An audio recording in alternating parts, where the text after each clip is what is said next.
Hey, everybody, welcome to another edition of the Shooting Left of Center podcast. As usual, I'm joined by Gwebs, and also I'm joined by one of our regular viewers, a Nominal Snowman. So I'll let them say hello real quick. Hello, real quick. Hello. And a Nominal Snowman's here because he said he had something he wanted to talk about. So we'll go ahead and get that out of the way first, and then we'll get to our regular questions and stuff.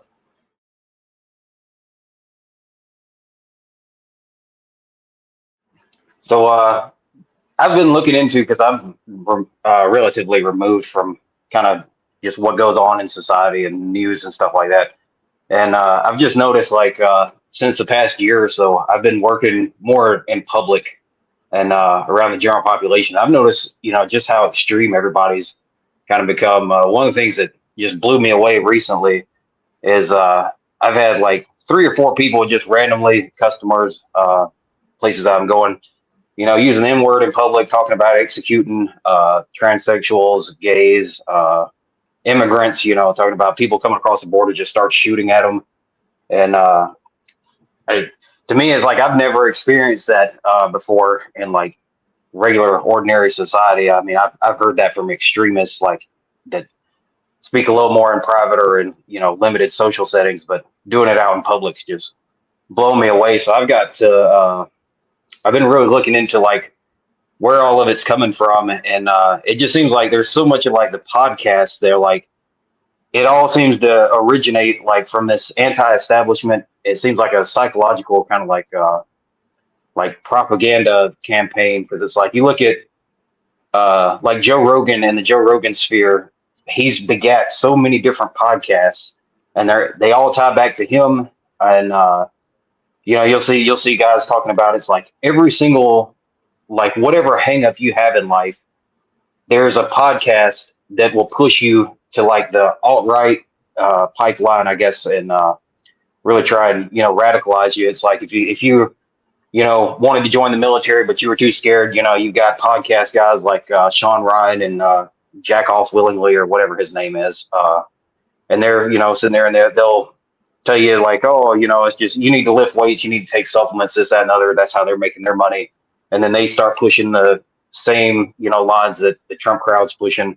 And it's like, if you got smacked around in school or whatever and couldn't get any girls, you got Jordan Peterson and his crowd, Russell Brand. It's like, even I noticed there's, like, you got archaeology podcasts that are pushing this, like, false narrative that is, like, rooted in white supremacy, and like saying that white people came from their own, like, interbreeding from aliens and shit. I mean, it's just absolutely ridiculous. And it's like, it just, every single one of them, it seems like there's always this, like, through line that just weaves back and forth and, like, just pulls people more and more right. And I think I'm wondering for myself, like, having seen all this, and, like, again, a lot of the young people that I'm around, that are around my age, they're like coming out with just crackpot, shit like that, and they're worshiping all these podcast kind of guys, and YouTube influencers and whatnot. And it's just I don't know. I think with what we're seeing with Trump and all that, I know you like to be optimistic. I know G-Webs likes to be optimistic, but for me, I don't really know where the country's headed in the near future. And one of the things that's, to bring it up, back full circle to the gun topic. One of the things that's just blown me away is that I've known several people, family members, people I've known for a very long time, that have always been the type to stand up and crow that, that from my cold dead hands, I'm not turning in my guns. I don't support any gun control. And I've seen those specific people that do that say, like, oh, we've got to do something. That's like a term I keep hearing the different podcasts I've researched. That just seems to be parroted. It's like, oh, we got to do something now about immigrants being armed, and especially transgender. That seems to be a really big thing. They're wanting to disarm transgender. I'm like, don't you see the logical issue there? It's we're getting rid of guns from people that we don't deem mentally fit, even though they don't necessarily have a mental illness. I don't know. I've kind of, at this point, I've kind of lost all hope with what I've kind of researched in the past, like, few months. I think this is the United States kind of drifting into authoritarianism. Well, I don't think that's thinking. It definitely is a thing. We are definitely, like I said, Trump just announced today he's changing the Department of Defense to the Department of War. When would we ever have thought of that before in the past? They're using National Guard and Army as police in cities that don't want them there. When would we have seen that in the past? And as far as the people on YouTube and the internet and all this other stuff worshiping these podcasters, well, there's a really good reason for that. And there's a couple of good reasons. One is negativity sells. Happy people don't need to buy your product. Happy people don't need to have your ideas. Educated people aren't that really concerned about your ideas. But unhappy, ignorant people, have to look to someone for leadership. And that's what sells. Unhappy people will buy your product thinking it'll make them better, make them happy. Like, well, if I can just get some muscles, I'll be happy. If I can just get my testosterone count, my T count up, I'll be happy. Get a girl then and I'll be happy. Because unhappy people buy stuff. Unhappy people are easy to manipulate. Uneducated people are easy to manipulate. So why do you think they've been demonizing education? One side just demonizes education outright, saying, who needs an education? The other side just defunds it, tears it down, makes it to where it's useless, hopeless by dragging it down to the lowest common denominator. So both sides are trying to destroy education for the people, which is the main thing that's been done for our country since, especially since World War II, is that we ended up being an educated populace, and that's what grew us to what we were. But then rich people decided an educated populace isn't good if we want to consolidate all the power to the 1%. So uneducated people are becoming more and more, and unhappy people, and they're easy to manipulate and they're easy to sell to. Like I said, happy people, educated people don't care what you think, don't buy your products. So the internet has geared itself towards the biggest profit, because instead of making the internet a open source thing for every person to where everyone can have access and everyone can do this and everyone can do that, they structured the internet in this country to how can it make the most money. And since bad news sells to poor people and angry people and uneducated people, that's what the internet's become. Also, another thing, these people, these white supremacists, these other people, the reason that they start worshiping these podcasters is because they don't have any other influences in their life. They don't have a strong mother, a strong father, or two strong mothers or two strong fathers. They usually have one parent that either doesn't care, didn't ever want to have kids, or, it's just a horrible parent, because there is a lot of horrible parents out there. So they look to the podcasters. They look to the people on the internet as their role models, as the people who, they didn't teach them to ride a bike or throw a ball, but they taught them what they think about immigration, what they think about gay people, what they think about this. It was their father figure, kind of. So those two things combined, when bad news sells, unhappy people, uneducated people are the ones that buy it the most. And a lot of people out there don't have strong role models in their lives. Well, the internet has become just a big manipulation of negative emotions. It's the same thing with the cancel culture on the left. People who feel like, no one listens to me. No one cares what I think about anything. But hey, there's a dog pile on this person because they used the wrong pronoun. Let me jump on this dog pile. Then I'm part of the group, because negativity sells. So that right there is what you're talking about in a nutshell. And as far as people using the N-word now, it is on the uprise. There are a lot of angry people. There's probably 10% of the population that are very racist, very angry. And they're that way because of, like I said, the internet has compounded it. Also, they're not being given anything in life. They have nothing. The 1% has taken everything from the lower middle class and below. Taken everything from them. It's all consolidated at the top. So they get sick of hearing, these white people get everything for free, when they're like, I never got anything for free. I don't even have anything. And that makes them angry. And when angry people are easy to manipulate. So you see that happening all the time. It's bad. And I don't know what we can do about it, but it happens. People are just angry. They're racist. And it is on the uptick, and it is being promoted by certain people with dog whistles all the time. Stephen Miller is a fucking huge racist. He's a white supremacist. And he's in Trump's cabinet. If Trump really cared about doing the right thing, he wouldn't have divisive people like that in his cabinet. But Stephen Miller is an avowed racist. I hate to break it to you. Just do some research on Stephen Miller. But it is on an upswing. I've seen it before. I saw it in the 60s and the 70s. Probably about the same as we're seeing it now, but probably more. It was just done in a more polite way back then. Now it's just, a certain group of people using it, and they're not worried about being polite about it. I mean, my grandfather used to be very, very racist, but he tried to be kind of polite about how he said it. Like, oh, I don't want to hurt them, but they should be all rounded up and put on a boat and set back where they come from. Stuff like that. And that was very prevalent in the 60s and the 70s. I mean, I used to go down to Alabama when my grandfather was doing maneuvers and stuff. There were still water fountains that said whites only on them. All they did was paint over the plaque.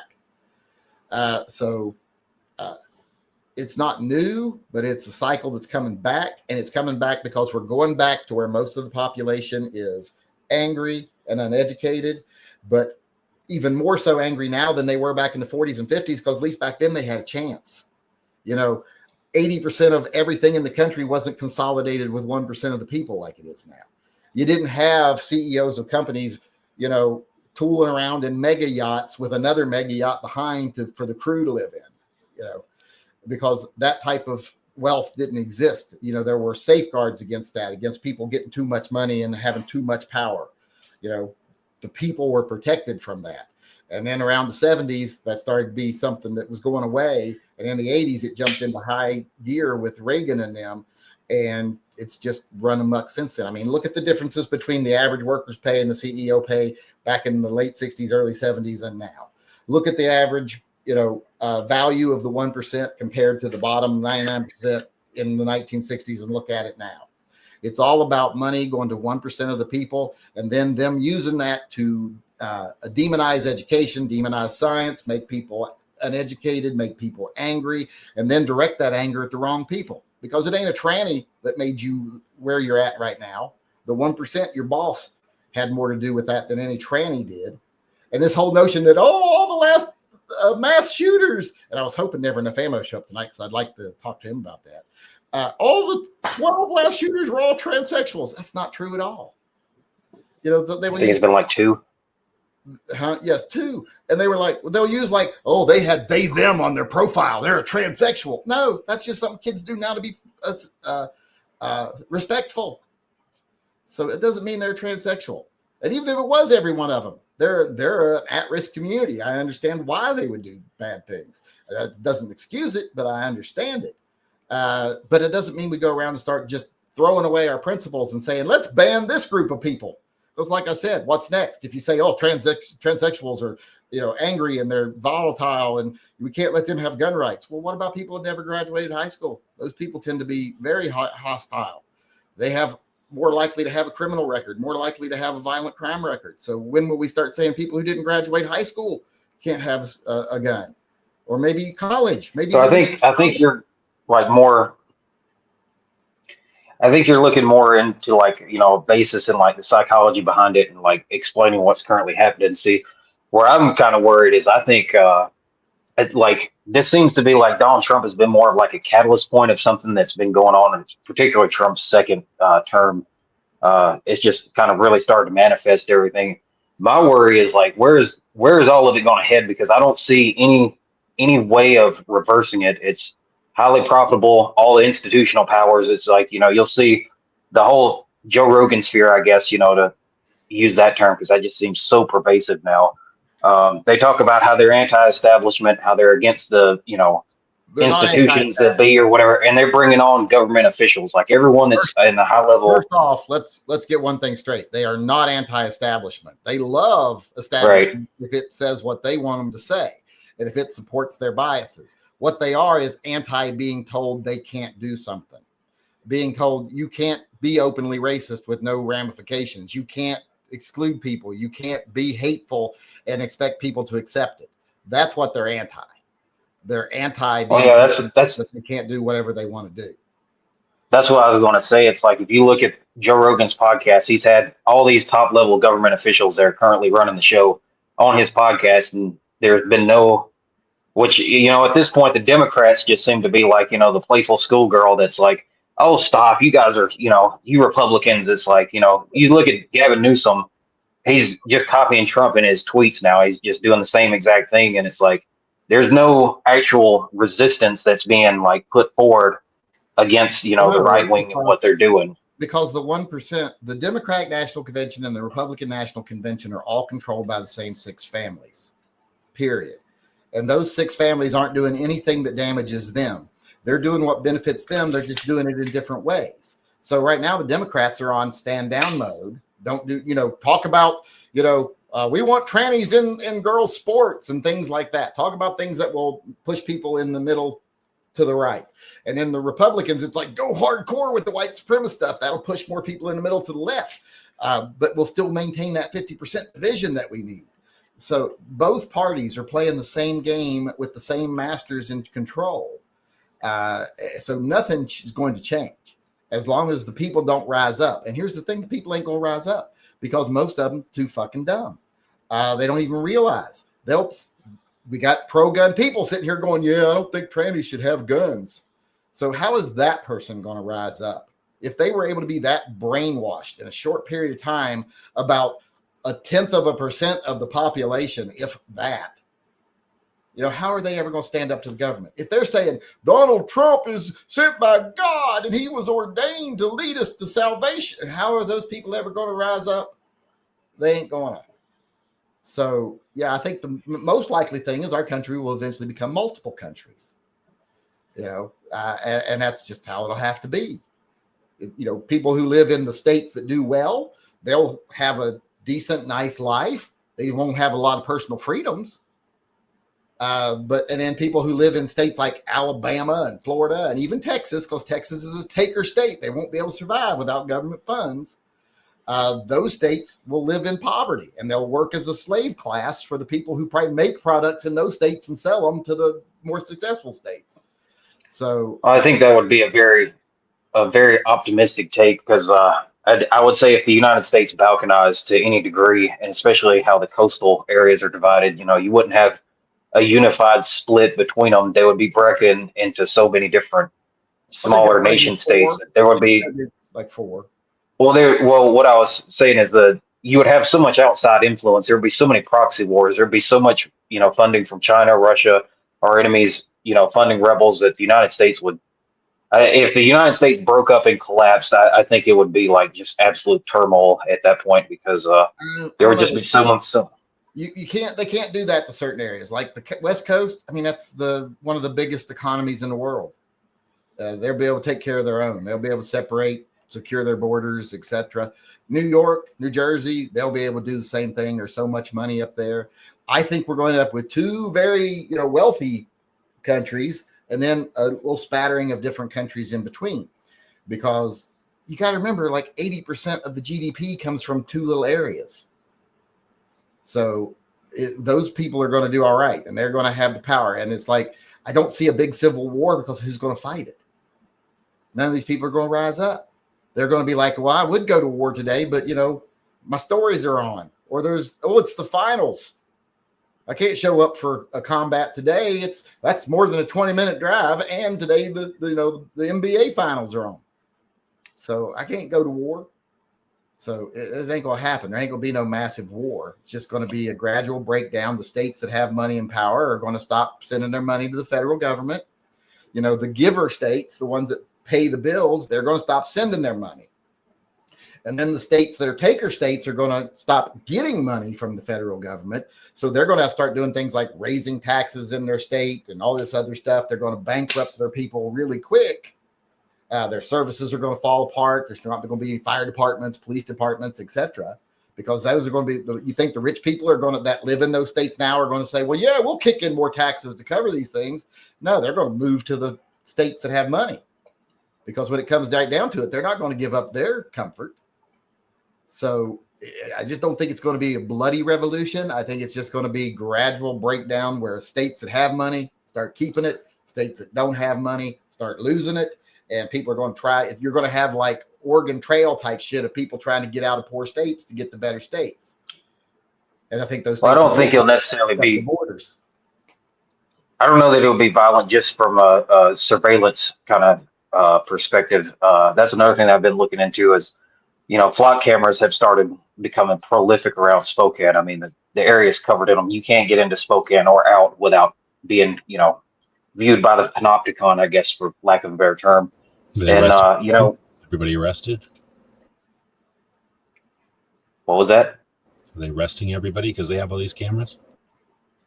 Well, no, it's not No, about. but what I think a lot of people is they don't. So right now we have, the surveillance state is made, but with one thing that's really the strength of what we have with AI is not, we don't have true AI. It's mostly just a stock bubble like the online, .com bubble or whatever. But one thing that it is good at is, predictive outputs and creating like, data sets and analyzing those data sets. So I would think that, at least from a guerrilla warfare perspective, like attacking infrastructure and, like let's say a revolution or civil war or anything like that happened. Name any riot where any of this It, shit has happened, because there's been riots up until recently. So name one of them where any of this technology has been used to do anything. well, January 6th, they've arrested a lot of people. Yeah, they did use a lot of AI stuff to arrest a lot of January 6 people. But I think that kind of actually misses the point. I don't think modern surveillance is about like, oh, look, that person's doing something wrong, let's arrest them. Modern surveillance is about building databases, knowing everything you can know. And if eventually, hey, we're having some problems over here, we think it's this guy. Well, we know from surveillance that every day he goes from here to there and here to there. So we know exactly where he's at all given times. We can go get him. Or, if later we need something on him, we've got it. If he stole a pack of gum at a grocery store, we have it on camera. We're not going to arrest him for that. But later, if we need to, we'll use something like that. We'll compile them all together and we'll take him in. AI and surveillance now isn't so much about stopping crime or arresting people. It's about the government having total knowledge, and knowledge. Well, that's not knowledge. They mean to have total control, and I don't like. That's not really where the vast majority of the surveillance was founded and why it's being instituted. It's mostly about product placement and selling shit to people and taking money. Because if you look, but if you the think Walmart's straight direction at all, so now we're just going to blow past, like they can't fill potholes, but they got enough money to have digital data of everything out of every camera forever. Like, how many things are we going to blow off and overlook already? You started this whole thing with, I don't really pay attention to what's going on in the news. And then about halfway through that first initial question, this, became a waterfall of questions. You suggested that this is the way the country's going based on your studying of the news. So you immediately wanted it both ways. You're either paying attention to what's going on or you're not. So there's a thing called a parasocial relationship. It's been going on since the beginning of time. Think of Elvis fans who had no contact with Elvis, but they felt a relationship with Elvis. I think that's a thing in time that everyone can remember. There's probably other giant examples of parasocial relationships. So now that we have internet and we can talk intimately with people and react to people, of course, there's going to be a different set of relationships with people and podcasters and people on YouTube and radio shows and all that kind of shit. When I used to call into radio shows, I liked those shows much better than the radio shows I couldn't call into. And now so people don't know what you're talking about. Well, you know what I mean. But that, there's always been that element. So to suggest that now that it's more dire, nah. Now we have robots and shit, but at the same time, people are, they're paying attention to this shit the same way they pay attention to soap operas. So to say something that you see on the internet is somehow representative of more than whoever the fuck put it out is inconceivably wrong. You can't just go extrapolate that because you've seen something, that it's not an outlier, that it's not an extreme, that it somehow represents a big chunk of people. So let me refute that. So one of the first things I said is not paying attention to the news and now paying attention to the news and mainstream media or whatever. So what I meant by that was I spent probably 4 or 5 years living pretty much in isolation with a job that I was working, and so it's for me looking at it like a lot of stuff recently and being around people a lot more often. it's kind of like that, like getting out of prison kind of like phenomenon, I guess. So that's what I meant by that. And second, I think it's really disingenuous to claim that, you know, the internet's not, you know, a communications revolution. And every time throughout history that communications has been revolutionized, you know, it's been followed by complete societal upheaval. You know, you look at the printing press, you look at radio communication, TV, you know, the internet. When spoken language was developed, you know, you had civilization, and then you had the, like, you know, finance market once the numbers were invented, or well, discovered by humans, however you want to think of it. So I'd say that, you know, my whole thing right now is that I've just seen people, like family members that used to be at least agnostic, if not atheistic, fully on board with the Christian nationalism thing now.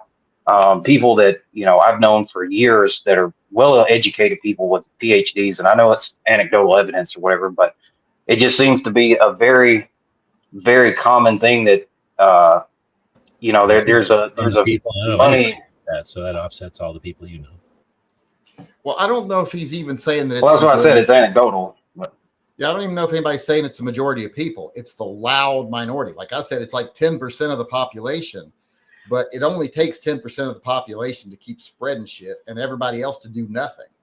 Because you got to remember, there's probably 10% that care one way, 10% care the other, and 80% in the middle that really aren't thinking about it. Oh, I hear you, but you also you can't assume that everybody hears everything that's being said and they choose to ignore the 10%. So you can't know they hear what's in their bubble. They hear what's in their bubble. So whatever bubble. And I was going to get to that too, is that we all got to understand that there's nothing that we use on the internet that doesn't try to put what we want in front of us.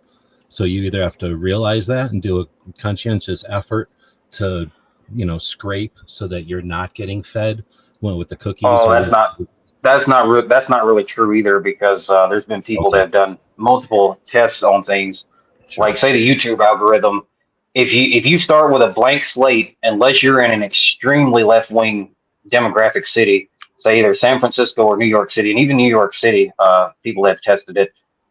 You're going to be pushed to, you know, more and more right wing and more Christian shorts and videos suggested.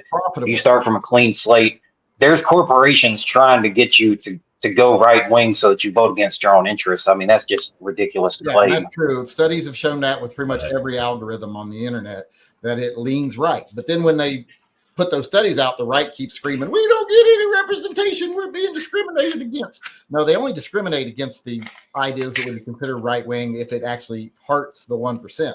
Like they discriminate against guns. They discriminate against people thinking for themselves, or they discriminate against people coming together as a group and not depending on the government. Those are the things they discriminate against. But as far as just being like a MAGA guy, they push people towards that. Almost every algorithm does that, because that's what's beneficial to the people who own the online services. That's what's beneficial to the 1% that runs the country. So they do that. That you have to fight against the algorithm to see anything. It's like this channel. Why are we targeted?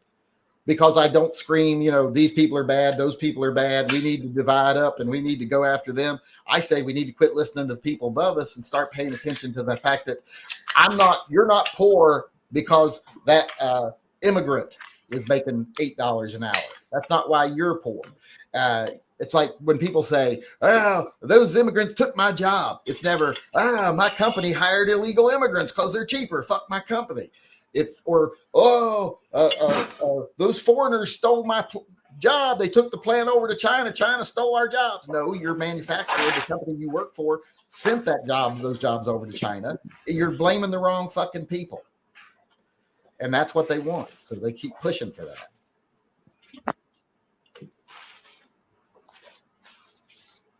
It's like trannies are not your problem. Trannies are not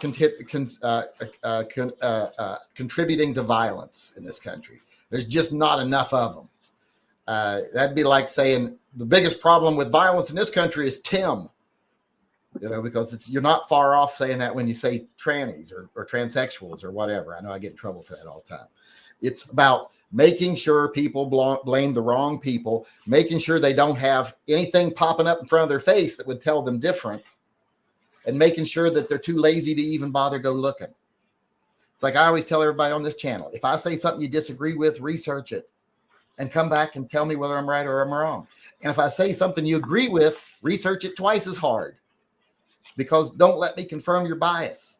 If you can research it twice as hard and you still believe it, then maybe we're both right. But, people don't do that, and they're not conditioned to do that. They're not given the opportunity to do that. Like I said, there's information on the internet if you want it, but it ain't going to be handed to you, because they're going to control what you see. And they're even going to stop you from seeing other things. So like when YouTube tells me, oh yeah, your channel's restricted. Well, why is my channel restricted? I don't do anything dangerous on my channel, but I don't spread the right ideas, and I don't make money and all this other stuff. So it's not what. Well, it's the thing. I mean, a good example would be to look at like the whole anti-vaccination, nonsense. It's like you look at, people can, again, like the podcast crowd or the Fox News crowd or whatever, whatever media source that you want to pull your information from. They'd be like, oh yeah, they want to vaccinate you for this, that, and other, and they don't want you to hear that, you're not supposed to be vaccinated, that you can just, recover from a deadly disease on your own or whatever. Yeah. And it's like, well, if you look into actual, if you open up, case study and research papers and all that kind of shit and do actual like academic study, it's boring. It's not easy. It's, it's hard to comprehend. It's not, most people, you can't even read academic papers that are peer reviewed and published that, aren't in your realm of expertise. You can't even understand it, because science has gotten so advanced at this point that there's no just like, oh, there's, one guy that knows everything, and it's very easy to comprehend, very easy to digest. It's just, vaccines cause autism, and so we got to make vaccines illegal because they want. And it's like there's no critical thinking, because it's like. And they'll use false information to support that idea. They'll say like, oh, there's 10 times as many people with autism now as there was in the 70s or in the 80s. No, there's not. There's about the same number of people. The only big difference is now, instead of classifying 10 different conditions as separate conditions, they all classify them all as autism. And we have better diagnostics now, so we do catch a few more, but the rates aren't really any higher. How come you can't let those people live whatever the fuck state of mind they want to be in? Well, you don't promote disinformation, because that's manipulation. Well, if you have to be right and they can't be wrong, they have to be wrong. Why can't you both be fucking right and you both be fucking wrong? Because they can't. That's not the way things work. It's not the way facts work. It's like if I don't give a shit about facts. I'm talking about no. Listen to my point. If one person says the Earth is flat and one person says it's round, one person's right. The person that says it's round. And if one person says the orange is ripe and one person says it ain't, one's right and one's wrong. But that's a lot fucking harder to figure out, right? So I'm not taking not that hard. I mean, there is a line. Like when people say, "Where do you draw the line?" There's a line that it has to do with taste and other shit. So you're gonna fucking try to take some crazy ass extreme that's obvious, and I'm gonna say that why do you have to fucking do that anyway? It's the same. Let everybody have the fucking wrong idea in life then. Like it's the part where you go, no, you're fucking wrong and I'm fucking right. Why would you want the people that have all the power to be able to? They don't have all the fucking power. They do have all the power. You have all the fucking power. No, you don't. Obviously. You think they fucking have all the power and they're sitting around laughing, and the people without the power are sitting around going, oh, I wish I had all the power. Or you don't think there's people on both sides with power and both sides with not power? There is no both sides. Both looking There's people over with power and people without. Okay, there is no both all sides. One way, and it can't be the other way. See, that's what I'm saying. Like, it's ridiculous. There is no both sides. It's just there's people in power and they manipulate everybody else. And why would anybody want to support that with our money? That's all paid for with our taxpayer dollars. All the internet, the substructures, all that stuff, that's paid for with our internet, our money. We're funding disinformation to hurt us. Why wouldn't people fight back against that? And like I said, people always do that. Always do that. Well, the answer is somewhere in the middle. No, it's not. If someone says the Earth is round, someone says it's flat, it isn't an oval. Right, both being wrong. I didn't say fucking compromise. I said deal with the fact that other people have a different way of fucking thinking in life, and you don't have to go fucking dominate their fucking way of thinking in life. Nobody has to fucking dominating your way of thinking. But that's what's happening when you're seeing that all the algorithms are pointing people right. That's exactly what they're doing. So you two were the first people I've heard in my life tell me that everything. He's mentioned it. I've seen studies several times for that. Every time they do that, oh, the news is liberal. Every time they do that, oh, the news is liberal. Someone does a study and it's like, nope, it actually is not liberal. The internet is not liberal. It's actually more conservative. So that all those studies are out there all over the place. Most people won't see them because someone will start screaming something else, like how Donald Trump is screaming, "It's the Department of War now. Don't think about the Epstein files or the conference that was today." So I don't understand why you would want 1% of the people with all the power when it comes to the internet. Well, I don't agree that 1% of people have all the fucking power and they're doing this fucking Really, who do you dance. think have power in this country? I think the power is distributed amongst more than 1% that you fucking think are the puppeteers. How? Dude. How? I don't fucking have to have an answer to that. That's how. Well, then I have the right to think that, well, that's not a really well-formed. Yeah, opinion. exactly. We don't have to fucking agree with each other. Fucking And we don't. But in the real world, when there isn't a bunch of people, why would they play this fucking game? So you're saying they got this all orchestrated. They all got puppet strings on wherever they want, and this is the fucking game they're playing? Seems stupid. Seems stupid. Why does it seem stupid? Why would it be stupid? They're making money off of it. Yeah, it has allowed 80% of the resources to consolidate with the top people. And if they actually had all that control, they would do it those cooler ways. I think that you guys are wrong, and that it's more complicated than just having a couple of people running all the fucking shit. And there's a shit ton of people who are trying to run their shit, and they're all trying to play this chess game against each other and for each other and all the rest. Who owns 80% of the national? Have a higher fucking quality mic on his fucking chopping board or whatever the fuck he's fucking with over there. What the fuck? I don't know why you're getting so mad, but I'm just talking over his chopping board or whatever he's chopping. I didn't hear anything, but now I forgot what I was going to say. But sorry, I was saying that there's not 1% necessarily running everything, and if they are, why are they playing this dance? Because this dance keeps us divided. Because you got to keep the peasants divided, or they'll come take your shit. I hear you. I think you guys are looking at what's happening and trying to make sense of it, when in reality, I think it's a lot more. I mean, I'm not saying you're wrong that there's people with power that want to keep their power and blah, blah, blah. I just think there's a fuck ton of them, and they're all doing some complicated dance. And yeah, sure, they're at a higher level playing a different dance than everybody else, and there's fewer of them, and they got bigger games in the fucking oars in the water, however you want to say it. But I just don't think that they're coordinated with each other. I mean, so do you believe with Matt or whoever, or Honda, that they go to some meeting somewhere and they coordinate this shit, literally? I don't know about that. They don't have to. Okay, so then how do they coordinate this shit? They don't have to go somewhere. It's only like 6 families. It's like when you look at the major funding for the Democratic Party and the Republican Party, it's a bunch of corporations. You know, so you think, oh, look, there's these hundreds of corporations that are all doing different things. But you forget to look and say, oh, all those corporations are owned by 3 families. Own 90% of all the corporations that pretty much exist in this country. And that's been like that since the newspaper days, right? Like all of them. No, it hasn't been like that. No. Never did one family control all the food in the country. Well, okay. No, never. Never did one family control all the beef industry. Never did one family control, the internet. Nothing like that's ever been done before. It was never possible. Well, no, back in the day, like what's his face owned steel and somebody else owned like oil, right? Yeah, and Rockefeller would be like super wealthy. And you know how much he was making more than the worker on the line? Probably about 100 times more than the worker on the line was making. Oh, way more now, right? Now the CEO's making like 15,000 times what the guy on the line's making. So, it's not really that number, but I'm making a point. So, yeah, that's all changed. The people have consolidated all the money and power at the top. The 100% of the country's wealth isn't distributed with, like 30% of it being in the top 1%. Now it's way bigger percentage. The people in the 98% and lower are sharing a much smaller. I mean, you can just look in the past 5 years. You can look in the past 5 years, the wealth disparity has skyrocketed. The productivity of workers has been going up every year for past 30 years now, if not more, and they're getting less and less money, and so it's G-Webs is sitting here. I get what G-Webs is saying. He's not wanting to go down this slippery slope of censoring free speech and dissemination of information where the government's the only one that gets to say what's doing. But I think it's disingenuous to not look at what's currently happening with the internet, where everybody's got a voice, as long as they can just, turn on a phone or whatever and start pushing, whatever propaganda or bullshit that, some rich person's paid them to pay, or if they're just towing the line. It's like, there's plenty of people, you can look at risky and it's scary, but I'm down with that. I'm okay. Well, I think everybody should be able to get on their channel and say whatever they want to say.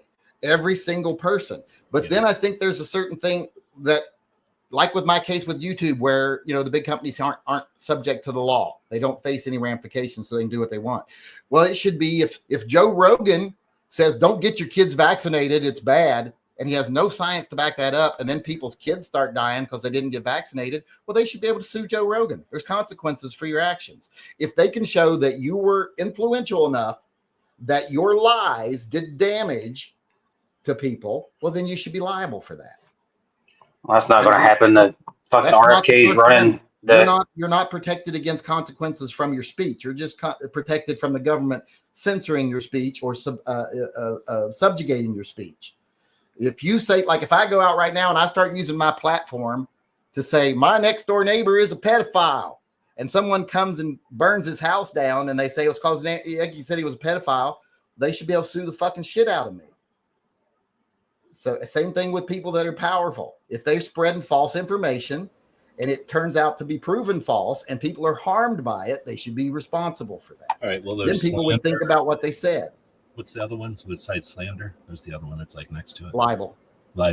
So like, one of the things that I think is interesting and often, well, it's always overlooked, so I've only ever heard like one guy ever talk about it really, is that the police and whatever, I guess the FBI collects all the local police data and tries to create, yearly data for the country's crime reports. But that hasn't been uniform really since like the 30s. And it hasn't been like followed up on or anything since like the 80s. And then it kind of got barely computerized in the 80s. And it's still way behind. And one of the ways it's behind is it doesn't have some of the crimes that exist today.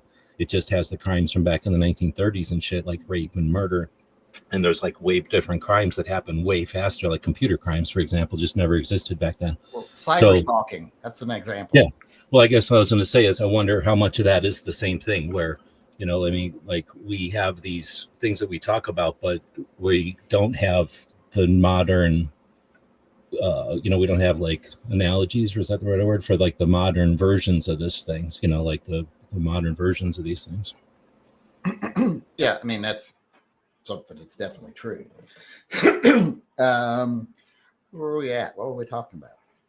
Let me see if we got any questions over here. My main point, just if we're go ahead, if we're going to wrap it up or whatever. My main point is I've just know, like, again, being really isolated from, I guess, the cultural zeitgeist, outside of this chat, and even that's quite limited because you two are old guys, no offense, but I mean, it's you guys kind of seem to be a lot more solitary and keep to yourselves, but I've noticed that it's a very insidious kind of spread of a lot of extremism, and a lot of normal, ordinary people that are more level-headed are just kind of standing idly by and watching it unfold. It just seems like this is how every authoritarian dictatorship slips into, being, I guess. So, well, people say that with every leader, though. But I mean, I will say, yes, there is a lot of evidence for it, and people are, like I said, nowadays easier to manipulate than ever. But I think if the internet had existed under Nixon, you'd seen the same thing under Nixon. I mean, he had to do stuff. Holy shit, it would have been weird back then. Yeah, it's like Nixon. It's like everybody nowadays thinks marijuana is bad. Well, the only reason marijuana was ever even made illegal is because Nixon said, "I want to round up all these people that protest me." And they're like, "You can't just round up people for protesting you. That's a violation of the First Amendment." Well, what's something we could round them up for? Well, these young people that are protesting you like marijuana. Well, let's make that fucking illegal, demonize it, put them in jail. Really, they were jailing them because they were speaking out against the government and the president.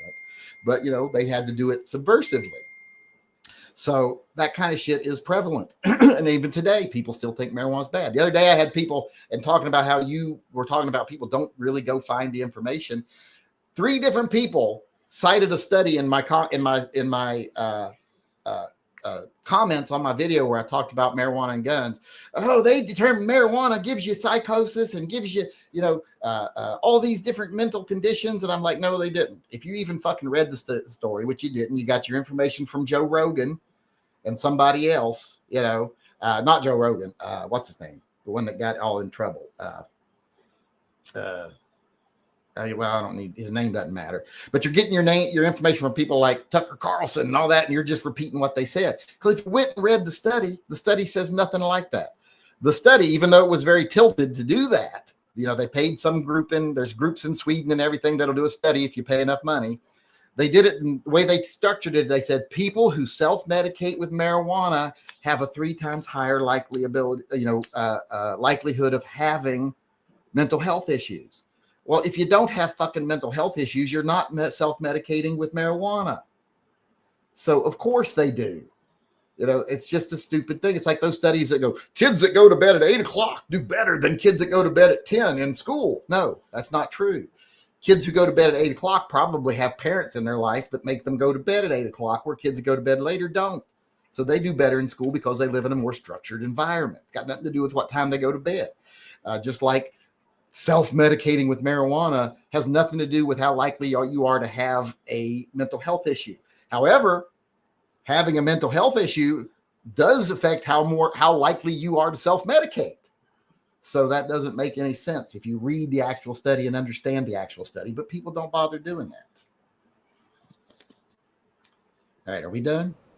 So I was going to say before that, I just got done doing a 5,000-mile road trip and all around, and kind of did a mix this time of staying in hotels, and stayed like a week in one place in Knoxville and stayed like a week in Wyoming. Got to see some different places, and also just see what it's like on the road. So what you're seeing on the internet is fed to you. I said that before. You can not believe that if you want, but whatever you like, whatever the momentum is, it's going to try to feed you more. Every place you go, that's their tendency with the ads and with the data, with the news or whatever you're looking for, pictures and all that. So again, unless you're really adamant against it, don't get stuck in that rut of what I'm seeing is the world. It's what they think you want to see. And they're going to show you as much of it as they want you to stay there, basically. So going out and seeing people, pretty much when you're driving around, you're not seeing people who are, computer people. You're seeing people at gas stations and, at stores and stuff who are doing their day to day. And the country's doing awesome. Like, people are out there. There's like kind of a positive vibe. Lots of people on the road. This is August. So it's that kind of time of year where there's a lot of road trips getting done before the school starts or whatever. And like I say, I do like a mix of sightseeing and going to gun stuff. And, I think I hear what you're saying, but don't look up. There's other stuff going on in the world. It's not that dire. Optimistic. Yeah, I'm optimistic because I just spent a fucking month driving around and meeting people. And well, I mean, I've done that too, but maybe I only ever met people that are on the right side. But now, I mean, I've driven around for years, and there's not the homeless stuff that there had been. It's just not there the way it had been in the past. The stores are fuller than they ever have been. You drive past a little town, and the stores are all full. Little hairdressers and accountants, and all those little stores are full. Things are being built. Storage units are being built all around. Housing developments. There's some big stuff happening in different chunks of the country. So you can look at bad parts, but there's good parts. That's always been true, and of course. But right now, I'm not saying it's any different. I'm just saying it's not dire. That's all I'm saying. But it's like it isn't. But the economy isn't doing well for one of the first times in history. The earnings for this year, this past term, were driven more by big companies buying back stocks than they were by consumers. That's not a good trend. Even though people are working harder and production is up, buying power is way down for families, and more families are struggling to survive. And when they're building new stuff, they do that here all the time. They're always building new strip malls over here. And you know what they do? The companies move from the old strip mall to the new one. They get tax breaks for their moving and everything else. And then the next one, the other old one sits and goes derelict. There's no new businesses. They just keep shifting around and leaving derelict strip malls in their path. So there's a negative. I get the need to be optimistic, because if fatalism never pays off, that's just a good way to end up depressed and miserable. But I think it's also discounting a lot of what's going on with the federal government, and the Trump administration. And again, I know every time you criticize Trump, everyone's like, "Oh, well, would it have been better under Kamala?" Of course not. It's all going down. The question should be: is Trump doing what he said he'd do? Well, the civil liberties and, just the institutional erosion of a lot of, the whole anti-CDC. I know a couple of people that have made it very, very far up in the CDC. They're retired now, but I mean, they're a beneficial organization that it's entirely benevolent. And, just to see like people running them down for no reason, just because of politics That's and, another thing brainwashing people is don't. That's ridiculous. another thing people jump on the bandwagon and they don't understand. They're like, "Oh, they lied to about ivermectin. It was, or whatever it's called. It was they did a study on themselves and they didn't tell us." No, they did a study testing it to see if it was effective, and it wasn't. Just the fact that they had it listed in one of their brochures as one of the items that they were checking for use against COVID, people turned that into they lied to us about it. No, they determined it wasn't effective if you actually read the study and could be harmful. So that's what they told you. And then they like, oh, they lied to us about masks. No, they didn't. Masks actually do help prevent you, if you're sick, from spreading the disease. That's why when you go in a hospital, you're coughing, they put a mask on you so that you don't cough on people and spread your disease more easily. But they couldn't say, hey, if you're sick, wear a mask, because if they did that, then fucking people out in public would see somebody with a mask on and go, look, they're sick, and then go over and beat them to fucking death. So they couldn't do that. So they said everybody wear a mask. Now, if you wore an N95 mask, they said that would stop you from getting it. But all the other masks were to stop you from spreading it if you had something. And they didn't want to single people out that had something, because then they'd be the target of violence. Look at how many Asian people were the target of violence, even though they hadn't been to Asia in their whole life.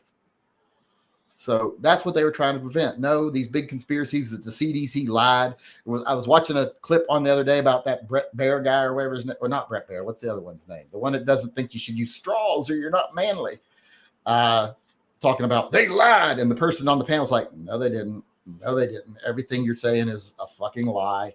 No, they didn't. And then she was giving him the real facts. And of course, they didn't want to hear that. So they kept talking over it. But none of the studies support what the people are saying. They've just been told something by a talking head, and now they believe it because someone told them that, and they don't bother to go see if it's true. And the CDC, they say, well, you're just believing something because the CDC tells you. No, I believe something they tell me if it's backed up by peer-reviewed studies, case studies, the science is actually there, and they don't usually just tend to say something. They usually cite their sources. Joe Rogan and them don't cite their sources. And if they do, it's another podcaster. So start being intellectually curious and start looking things up and start evaluating your own positions. Don't just fall into the, oh, well, trannies are a problem, so let's ban them from owning guns. How does that jive? See,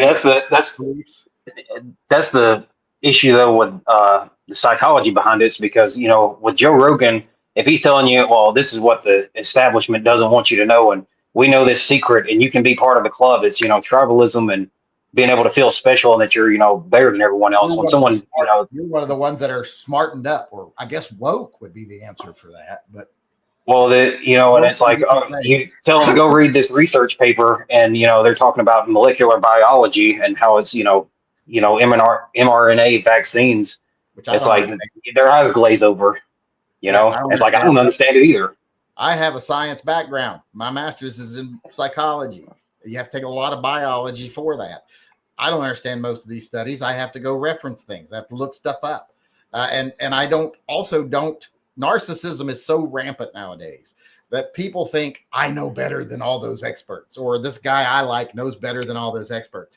If a lawyer with brain damage tells you something, it is not equal to if 98% of the scientific community says something.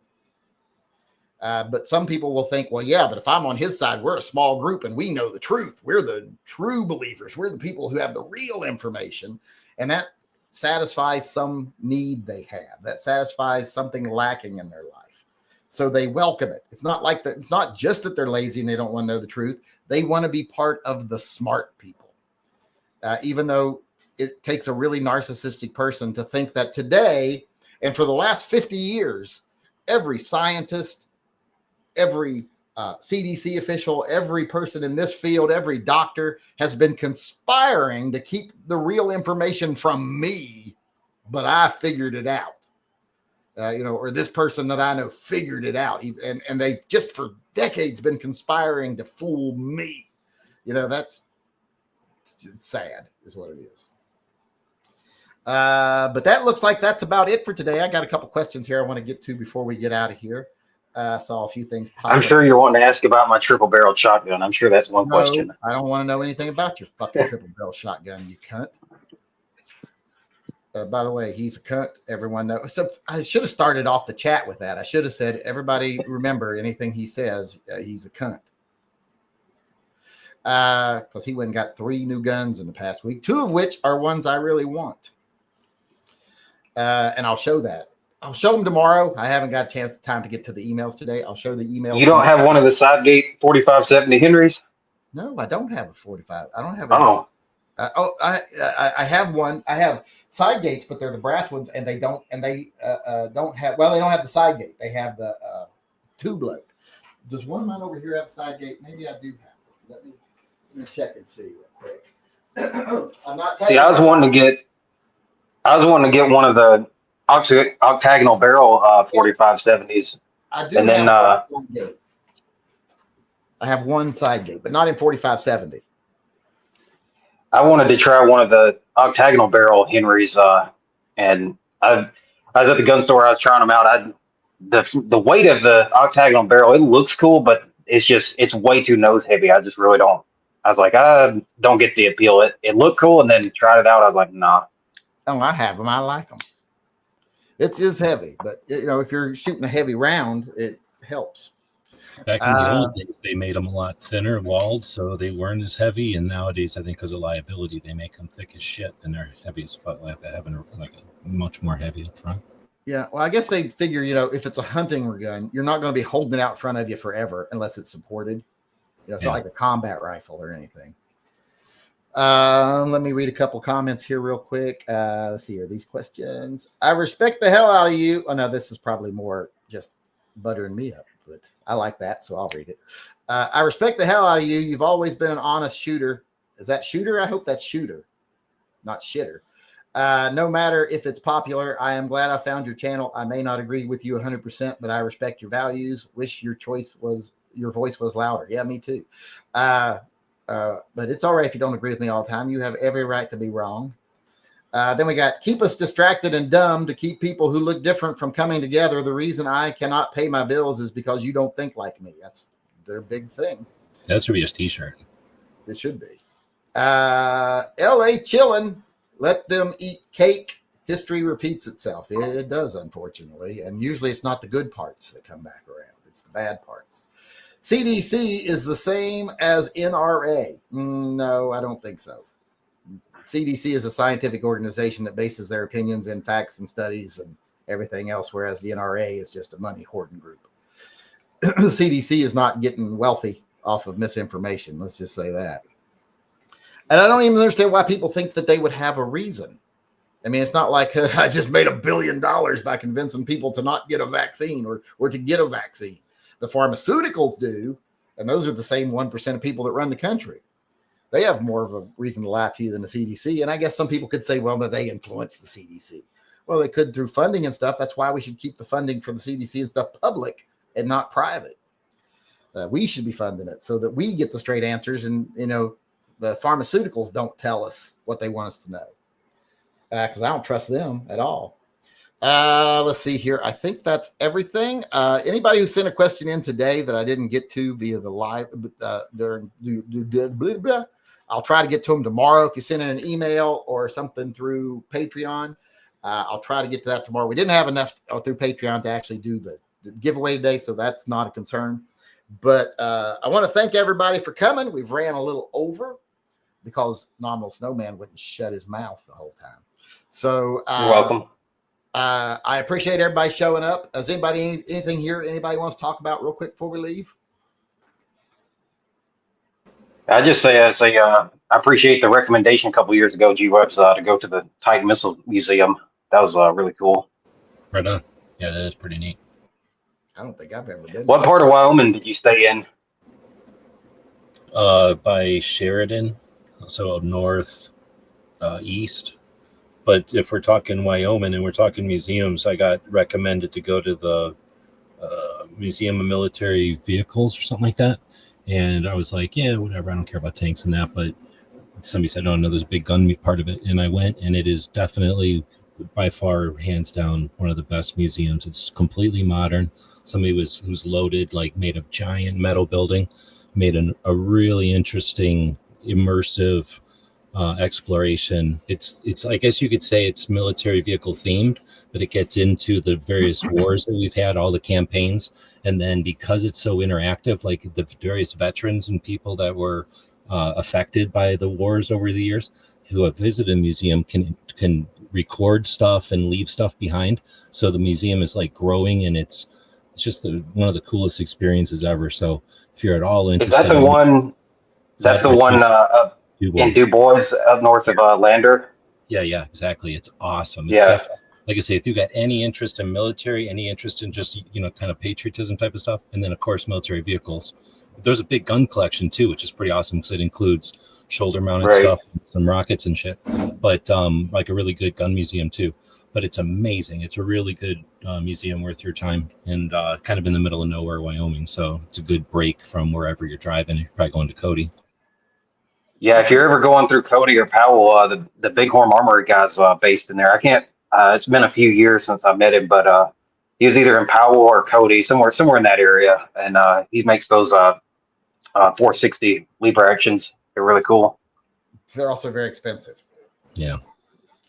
But you people who leave your houses, I don't understand you. It was fucking amazing getting back on the road. It was pretty neat. Ugh, I miss it. I just like to stay home. I've been disappointed. I get it, but it's just, man, I don't know what it is. Like just seeing how big the country is, and then it's kind of like being in an airport. I guess you kind of dropping down as you can stop for gas, or you get something to eat, or I stayed at a lot more hotels this time than I have in the past.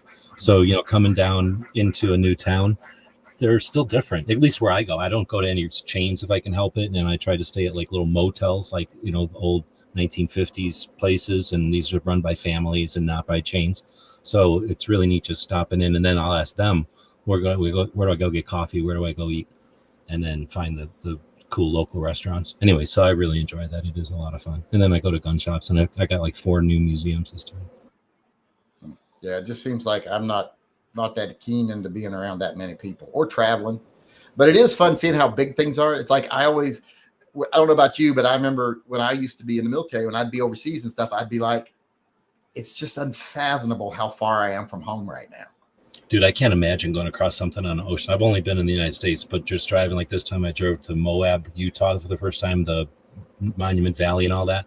Just massive driving, for miles and miles and miles. And it's just, we have a huge country. It's just like flying to Hawaii when you don't realize how far it is to Hawaii until you actually fly there. And it's just all water. That would freak me out. Yeah. And then you get there and you're like, I'm so fucking far from home. And if anything bad happened, where the fuck do I go? But the thing is, Hawaii, when you look at it, it's as big as like California, Oregon, and Washington, just spread out in the water. But it's huge. It's like, but it's claustrophobic. When I'm there, I'm like, you can drive around the whole island in a short period of time, and it really sinks in that, hey, if something happens, unless I've got a boat or a plane, I ain't getting out of here. Yeah, it's got to be like that same kind of mindset where you're dependent on other people, right? Like same kind of mindset in a big city. I don't know what other factors, but that mindset has to be there, right? Like nobody on that island thinks that they're alone, right? Like or standing. Yeah, they know if things go bad, it's going to be all of us, and we're going to have to rely on each other. I love that. I went into truck driving at like 21, and I'm doing a local job now, and I'm like, oh God, I want to get back. I want to drive long distance again. Well, go do it. You're young enough. No money in it. Yeah, well, money's not everything. Yes, it is. It's just most things. You just need it to get most things, I should say. But all right, everybody. I want to thank everyone for coming. Thank everybody for participating. I will see everybody again tomorrow, and we will do this again in a week or 2 weeks. We'll do this again. But otherwise, like I said, I'll see everybody tomorrow. Remember, if you want to support the channel, subscribe, go down, click that little button down there, subscribe, hit the notification button, hit all on notifications. If you don't hit all, you'll get none. And if you want to support the channel or the charities we run, go over to my website, tympistolproject.com. Go over there. You can buy merchandise. Like in this country, we used to shoot Nazis. One of my t-shirts. This is a bootleg, so get it while you can. Go over there, tympistolproject.com. You can buy merchandise. You can become a Subscribe Star member, a Patreon member, help support the channel. $2 might not mean much to you every month, but if a bunch of you get together, that could save a pet's life. It could be a set leg. It could be a parvo treatment. It could be something. So go on over, sign up, and help us out. Otherwise, I'll see you all again tomorrow. Until then, remember, always carry and stay safe till I see you again.